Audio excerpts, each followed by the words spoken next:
Welcome to भाई की पढ़ाई सब्सक्राइबर, और जिन्होंने नहीं किया वो कर दो।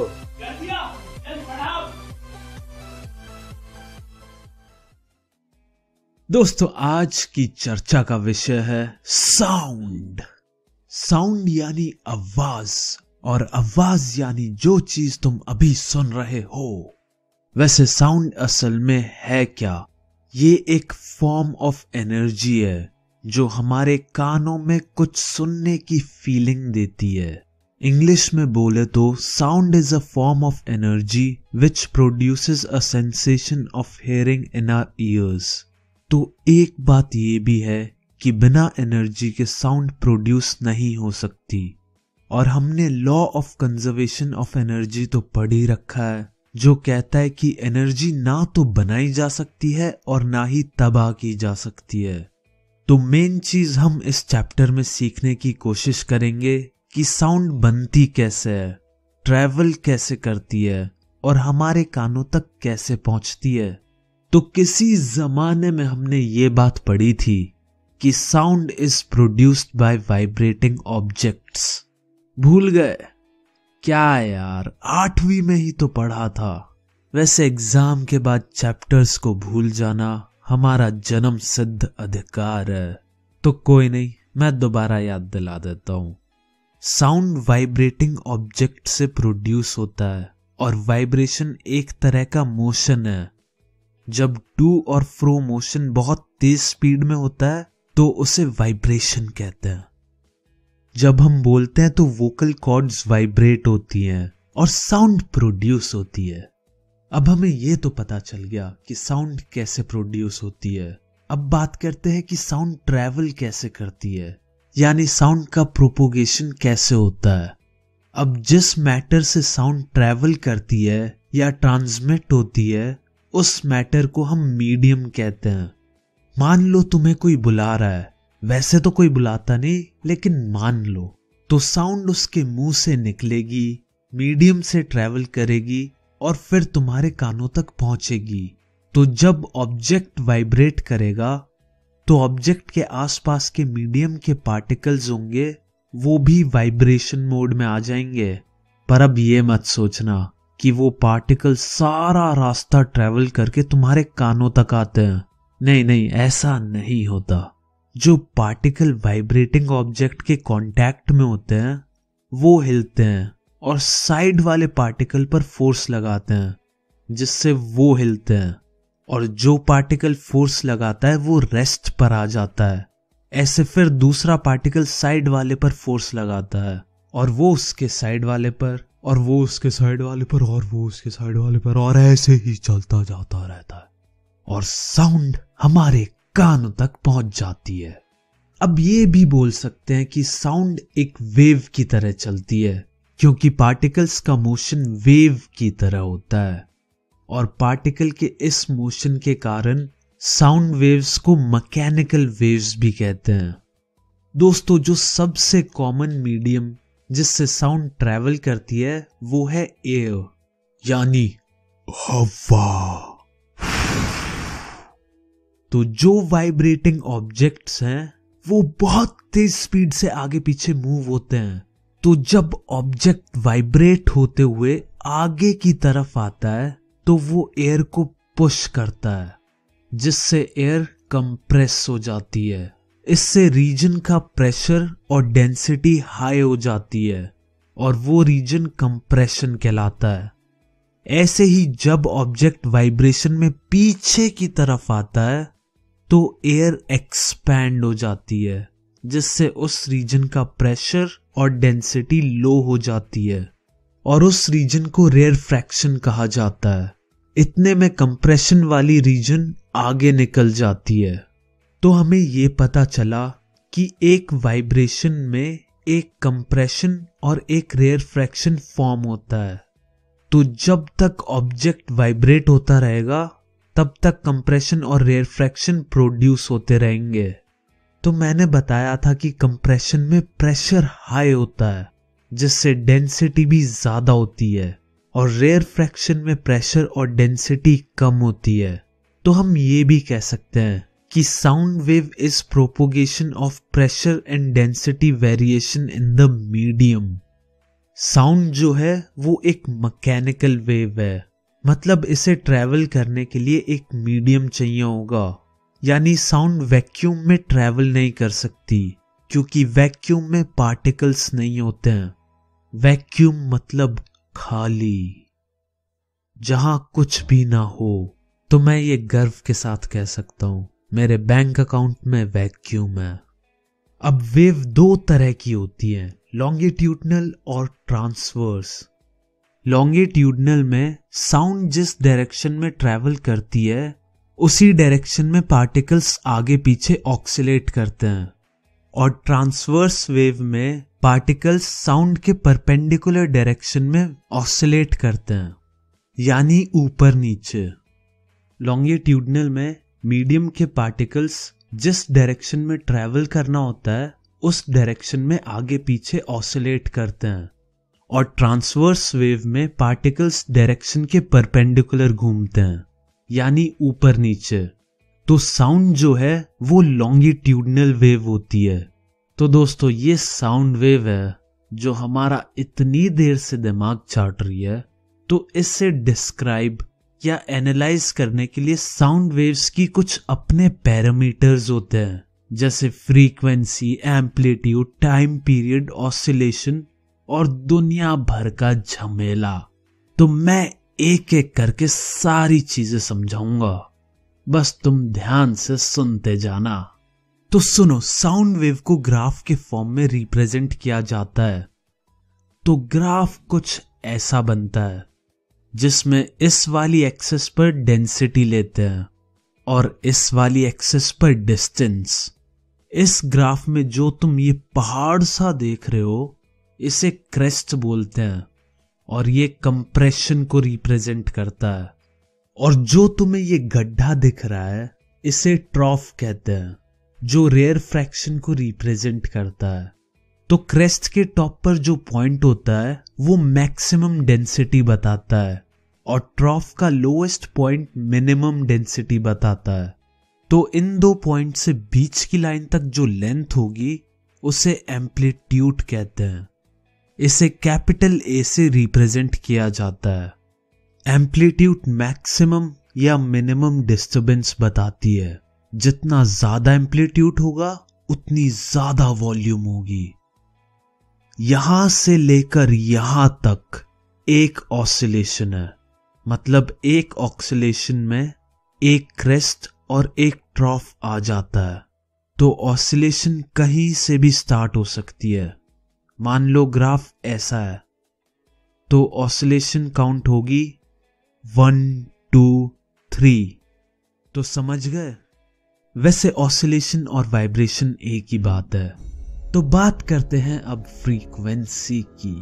तो एक सेकंड में जितनी ऑसिलेशन होती है उसको हम फ्रीक्वेंसी बोलते हैं। अब इसी बात को सिंपल अंग्रेजी में सुनो। Frequency is the number of oscillation पर सेकंड। अगर फ्रीक्वेंसी ज्यादा होगी तो साउंड की पिच भी ज्यादा होगी, और फ्रीक्वेंसी की यूनिट हर्ट्ज होती है।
वेलकम टू भाई की पढ़ाई सब्सक्राइबर, और जिन्होंने नहीं किया वो कर दो।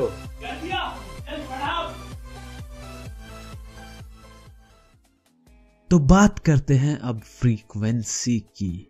तो 1 सेकंड में जितनी ऑसिलेशन होती है उसको हम फ्रीक्वेंसी बोलते हैं।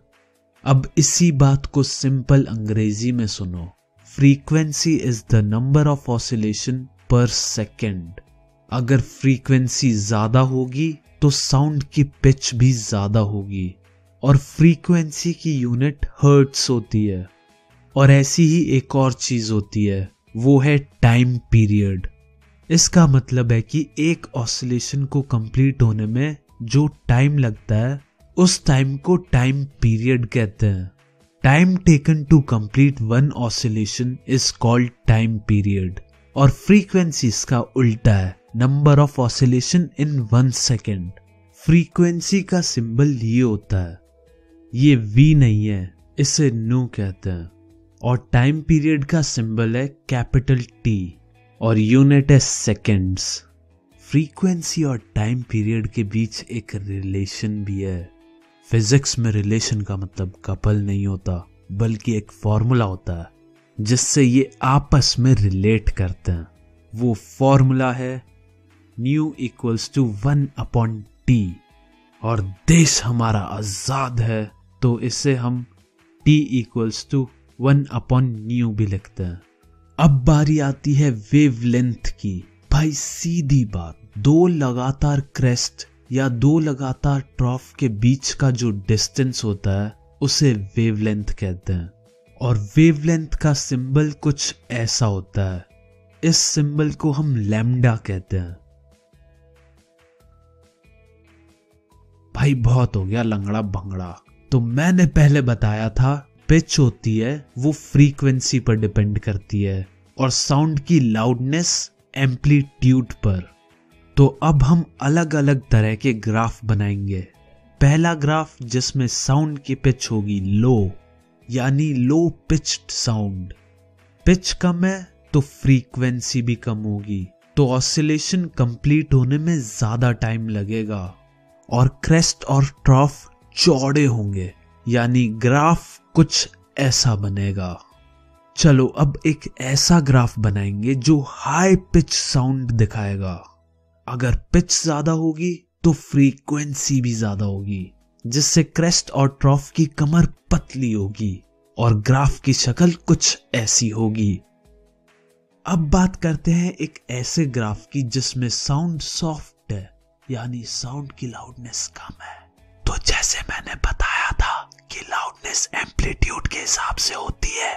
अगर लाउडनेस कम है तो एम्पलीट्यूड भी कम होगा, और लाउडनेस ज्यादा है तो एम्पलीट्यूड भी ज्यादा होगा।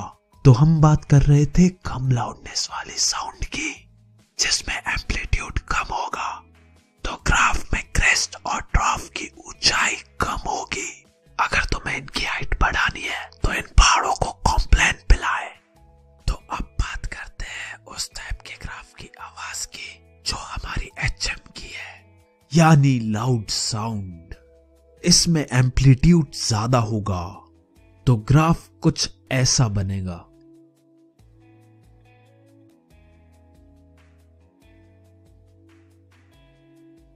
मैं चारों ग्राफ फिर से दिखा रहा हूं।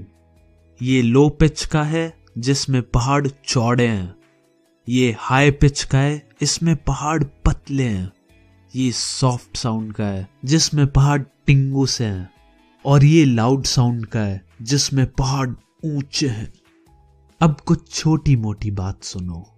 अगर साउंड एक तरह की फ्रीक्वेंसी से बनी है तो उसे टोन कहते हैं। Sound of single frequency is known as tone. और साउंड में कई फ्रीक्वेंसी हैं तो उस साउंड को नोट कहते हैं। Sound produced due to mixture of several frequencies is called a note. अब साउंड की क्वालिटी भी होती है। अगर साउंड रिच क्वालिटी की है तो हमें वो साउंड सुनने में बहुत अच्छी लगती है, जैसे म्यूजिक। चलो इसी बात पे सब अपना अपना फेवरेट गाना कमेंट करके नीचे बताना। और अब जिस साउंड की क्वालिटी बेकार होती है वो हमारे कानों को अच्छी नहीं लगती, जैसे कि नॉइज। अब आते हैं कि साउंड की स्पीड कैसे निकालते हैं। पर अब मैं एक बात पहले ही बता दूं कि जो लोग सोचते हैं कि हर जगह हर टेम्परेचर में और किसी भी हालात में साउंड की स्पीड हमेशा सेम होगी, वो लोग गलत सोचते हैं। इसीलिए सोच बदलो, देश बदलो। हाँ, तो मैं बता रहा था कि साउंड की स्पीड कैसे निकालते हैं। स्पीड होता क्या है? Distance upon time. तो डिस्टेंस होगा वेवलेंथ यानी लैम्डा, जो कि है एक ऑसिलेशन की लेंथ। और एक ऑसिलेशन को कंप्लीट करने में जो टाइम लगता है उसे टाइम पीरियड कहते हैं। ये बातें थोड़ी देर पहले ही तो बताई थी। तो फॉर्मूला हुआ लैम्डा अपॉन टी। अब हमने एक रिलेशन और पढ़ा था, nu equals to 1 upon T, जिसमें न्यू फ्रीक्वेंसी है और टी टाइम पीरियड। तो हम इस फॉर्मूले को मॉडिफाई करके ये लिख सकते हैं, लैम्डा इंटू न्यू। तो फॉर्मूला बन गया speed equals to wavelength into frequency. चलो अब इस पर एक क्वेश्चन करते हैं। मान लो गोगी ने बोला है अपनी सड़ी सी आवाज में, अपनी पोड़े पोड़े अय्यार। तो इसकी साउंड की फ्रीक्वेंसी थी 500 हर्ट्ज और वेवलेंथ थी 20 सेंटीमीटर। तो ये बताओ कि 300 मीटर दूर खड़े इंसान को इसकी आवाज कितनी देर बाद सुनेगी?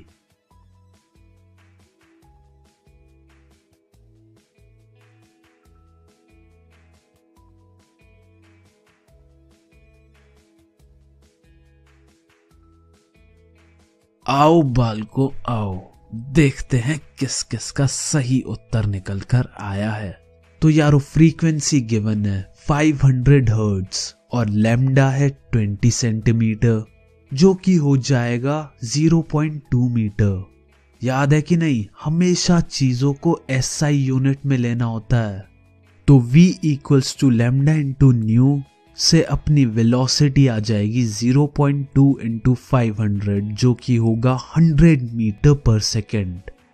यारो स्पीड निकल आई है, पर हमने तो निकालना था टाइम, और टाइम होता है डिस्टेंस अपॉन स्पीड।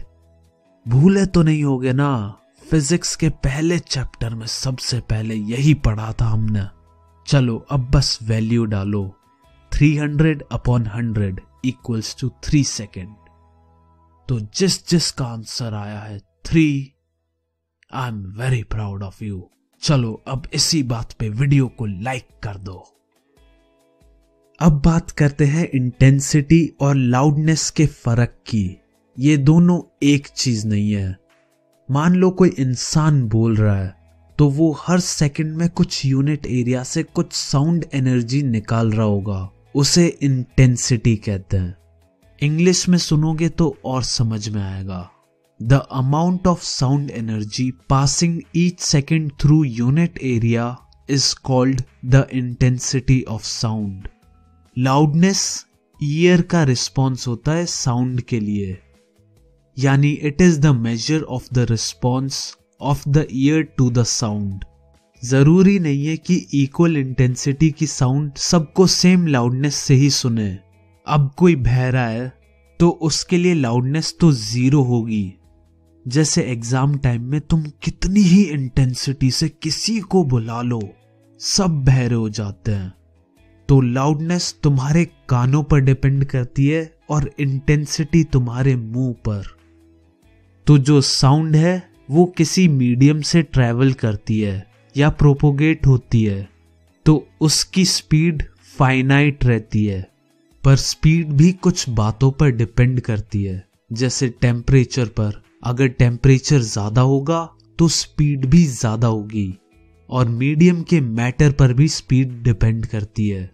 अगर मीडियम गैस है तो स्पीड तेज होगी, अगर लिक्विड है तो और तेज होगी, और सॉलिड है तो सबसे तेज होगी। रुको रुको, मुझे एक साउंड सुनाई दी। शिट, लगता है पॉटी जाना पड़ेगा। मिलते हैं अगले एपिसोड में।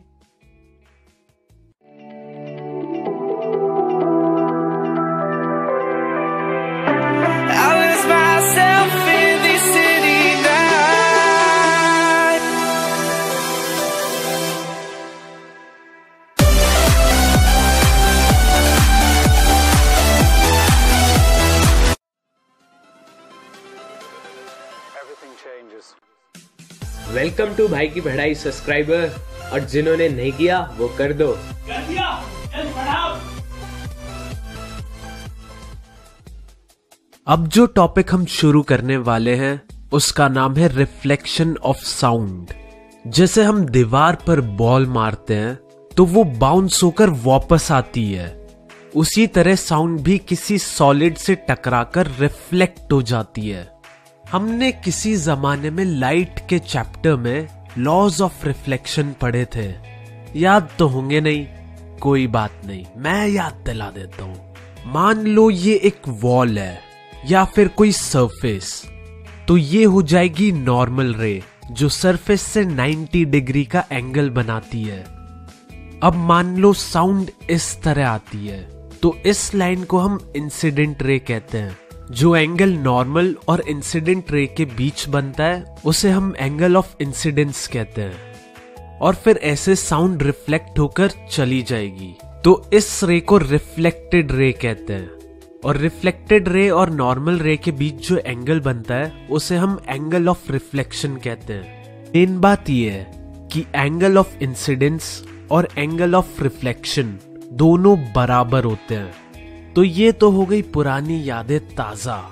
तो ये लॉज ऑफ रिफ्लेक्शन साउंड पर भी अप्लाई होते हैं। चलो अब बात करते हैं एको की। आवाज गूंजना इसी बला का नाम है।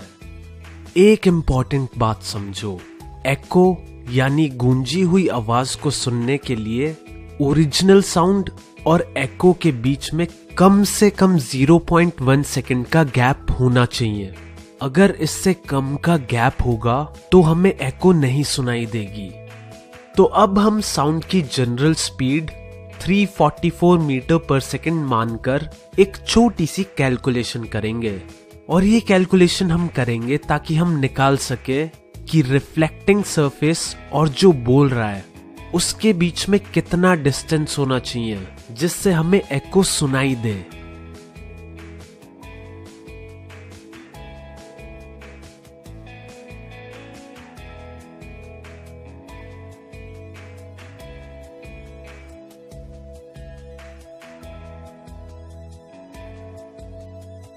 तो डिस्टेंस होता है स्पीड इनटू टाइम, और स्पीड है 344 मीटर पर सेकेंड और टाइम है 0.1 सेकेंड।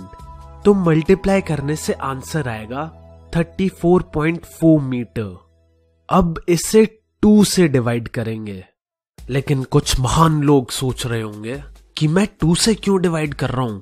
भाइयों, ये 34.4 मीटर जो डिस्टेंस है वो टोटल डिस्टेंस है, यानी बोलने वाले से रिफ्लेक्टिंग सरफेस तक और वापस बोलने वाले के कानों तक।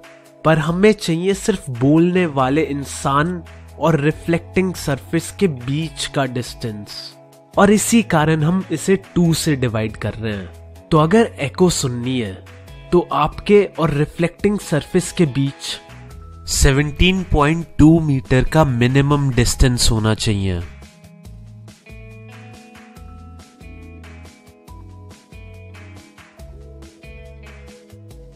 अब बात करते हैं रिवर्बरेशन की। यारों, मानो कि एक बड़ा हॉल है तो उसमें आवाज गूंजती रहती है जब तक एक ऐसा टाइम ना आए कि आवाज इतनी सॉफ्ट हो जाए कि हम सुन ही ना पाए। तो ये जो कई सारी साउंड की रिफ्लेक्शन होती रहती है जिससे सेम साउंड आती रहती है उसे रिवर्बरेशन कहते हैं। इंग्लिश में बोले तो the repeated reflection that results into persistence of sound is called reverberation। तो ज्यादा रिवर्बरेशन किसी को पसंद नहीं है। जैसे तुम किसी बड़े हॉल में मूवी देखने गए और वहां रिवर्बरेशन ज्यादा है, तो ऐसा होगा कि मूवी पूरी खत्म हो गई है और तुम्हारे कान में पहला ही डायलॉग गूंज रहा है। तो ऐसा ना हो, इसीलिए दीवारों और छत को साउंड एब्जॉर्बिंग मटेरियल से बनाया जाता है। अब मल्टीपल रिफ्लेक्शन के कुछ फायदे भी हैं। जैसे मेगाफोन है, उसे ऐसे डिजाइन किया जाता है जिससे साउंड चारों डायरेक्शन में ना फैले, बस एक डायरेक्शन में जाए, जिससे आवाज लाउड सुने। और ये मल्टीपल रिफ्लेक्शन का ही कमाल है। अब बात करें डॉक्टर्स के हेडफोन यानी स्टेथोस्कोप की, जिससे वो हमारी हार्ट बीट चेक करते हैं। तो स्टेथोस्कोप में भी मल्टीपल रिफ्लेक्शन का इस्तेमाल किया जाता है। और भी कई जगह इसका यूज होता है, जैसे मूवी थिएटर्स में और हॉर्न्स में। तो अब हम यानी ह्यूमंस की भी सुनने की एक रेंज होती है, जो कि है 20 हर्ट्ज से लेकर 20,000 हर्ट्ज तक। और हाँ, 1 kilo hertz equals to 1000 hertz होता है। तो ह्यूमन की रेंज हो जाएगी 20 हर्ट्ज से लेकर 20 किलो हर्ट्ज। यानी हम इसके बीच की फ्रीक्वेंसी वाली सारी साउंड सुन सकते हैं। पर जैसे जैसे लोग बूढ़े होते जाते हैं और खांसने लगते हैं, तो ये रेंज कम हो जाती है। और जो साउंड 20 हर्ट्ज से कम होती है उसे इंफ्रासोनिक साउंड कहते हैं, जो राइनो, वेल्स और एलिफेंट्स जैसे जानवर सुन पाते हैं। और जो साउंड 20,000 हर्ट्ज की फ्रीक्वेंसी से ज्यादा होती है उसे अल्ट्रासोनिक साउंड कहते हैं, जो डॉल्फिन्स और चमगादड़ निकालते हैं। अब अल्ट्रासाउंड बहुत जगह काम आती है, जैसे इलेक्ट्रॉनिक आइटम होते हैं, ट्यूब्स होती हैं, तो उनकी सफाई के लिए अल्ट्रासाउंड का इस्तेमाल किया जाता है, जिससे अंदर के छोटे डस्ट पार्टिकल्स बाहर आ जाते हैं। और सुनो, कंस्ट्रक्शन में मेटल की चीजों का इस्तेमाल होता है। मेटल के अंदर कोई क्रैक तो नहीं है, इसके लिए अल्ट्रासाउंड का यूज करा जाता है। अल्ट्रासाउंड को मेटल ब्लॉक के थ्रू पास कराते हैं, और अगर कोई क्रैक होता है तो वेव रिफ्लेक्ट होके वापस आ जाती है और हमें क्रैक के बारे में पता लग जाता है। भाई अल्ट्रासाउंड तो बड़ी कमाल की चीज लग रही है, मुझे भी चेक करना है मेरी प्रिंसिपल के दिमाग में कितना बड़ा क्रैक है। अल्ट्रासाउंड लोगों के हार्ट की इमेज बनाने के लिए भी यूज होता है। इस टेक्निक को एकोकार्डियोग्राफी कहते हैं। और एक इंस्ट्रूमेंट भी है, अल्ट्रासाउंड स्कैनर, जो अल्ट्रासाउंड का यूज करके इंटरनल ऑर्गन्स की इमेज बनाती है। इससे डॉक्टर्स पेशेंट को अच्छे से स्टडी कर पाते हैं। इस टेक्निक को अल्ट्रासोनोग्राफी कहते हैं। अल्ट्रासाउंड से किडनी में जो पत्थरी होती है वो उसे भी तोड़ सकती है और उन्हें छोटे छोटे पत्थर यानी ग्रेन्स बना देती है, और ये ग्रेन यूरिन के साथ मिलकर बाहर आ जाते हैं। लोगों ने एक डिवाइस और बनाया है, सोनार, जिसकी फुल फॉर्म है sound navigation and ranging.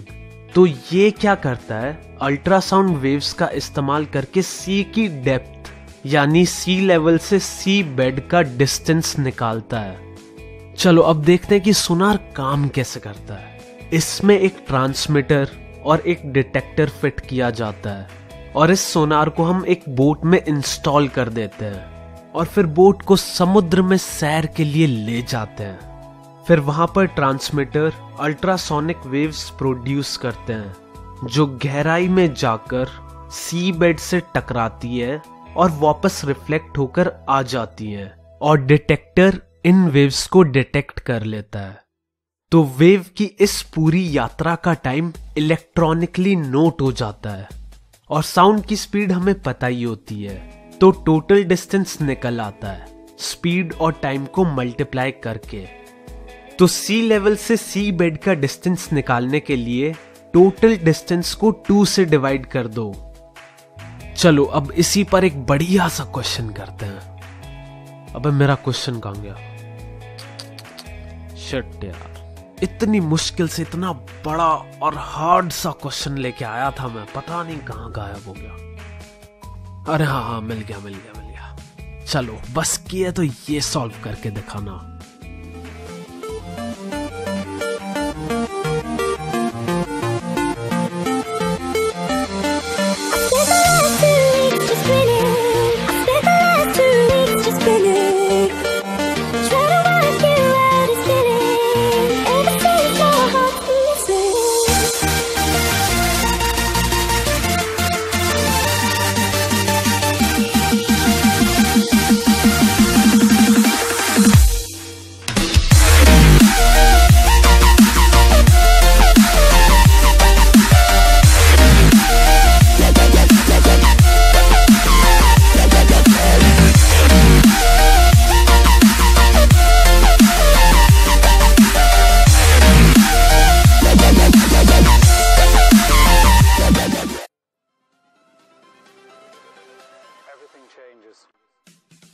Welcome to भाई की बढ़ाई सब्सक्राइबर, और जिन्होंने नहीं किया वो कर दो। कर दिया, चल पढ़ाओ।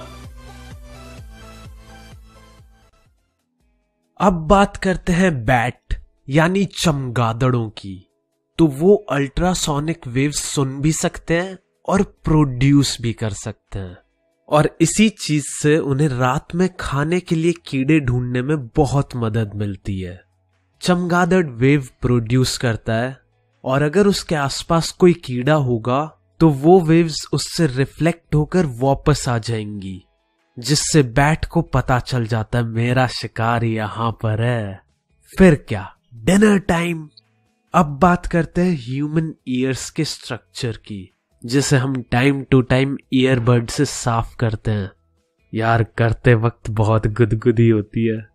तो जिससे हम सुनते हैं उसे ईयर कहते हैं। ये ऑडिबल फ्रीक्वेंसी को इलेक्ट्रिक सिग्नल में कन्वर्ट करके ऑडिटरी नर्व से ब्रेन को भेजता है।